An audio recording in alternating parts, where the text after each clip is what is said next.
জমিদারি আমলের দুর্গাপুজো একই পরিবারের দুভাবে পূজিতা হন দেবী। অষ্টমীতে শুরু হয় প্রতিমা গড়ার কাজ। এমনই নানা চমকপ্রদ নিয়ম পূর্ব বর্ধমানের দত্তবাড়ির দুর্গোৎসবে।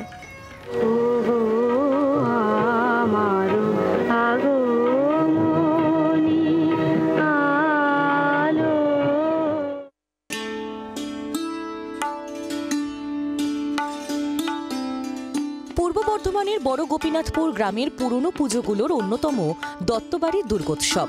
প্রায় 264 বছরের প্রাচীন এই পুজো জমিদারি আমল থেকে পরিবারের দুই ভাই বড় দত্ত ও মেজ দত্তের পরিবারে দুর্গাপুজোর শুরু। তবে কালের ফেরে জমিদারি আজ আর নেই আগের ঠাট বাটো।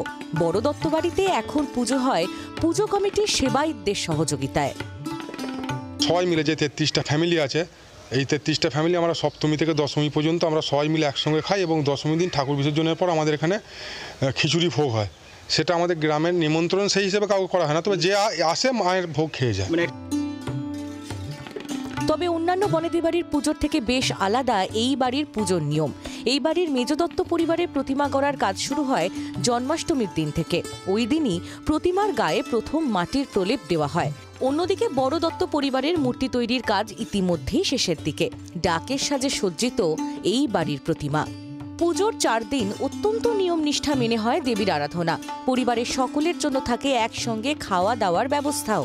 পাশাপাশি সপ্তমী, অষ্টমী ও নবমীর সন্ধ্যায় মন্দির এলাকায় অনুষ্ঠিত হয় নানা অনুষ্ঠান। আমাদের এই পুজো বাড়ি অন্তত 250 বছর ধরে হচ্ছে, কয়েক পুরুষ ধরে চলে আসছে। জমিদারি আমল যখন ছিল তখন থেকে এই পুজো আরম্ভ হয়েছে। এখন এই অংশীদারি পুজো। দত্তবাড়ির পুজোর বিশেষ বৈশিষ্ট্যর মধ্যে অন্যতম দশমীতে প্রতিমা নিরঞ্জনের পর নারায়ণ সেবা।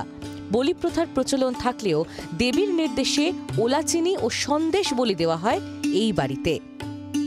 পূর্ব বর্ধমান থেকে পার্থ চৌধুরীর রিপোর্ট, জি 24 ঘন্টা। বাংলার আওয়াজ, বাঙালির আবেগ, জি 24 ঘন্টা।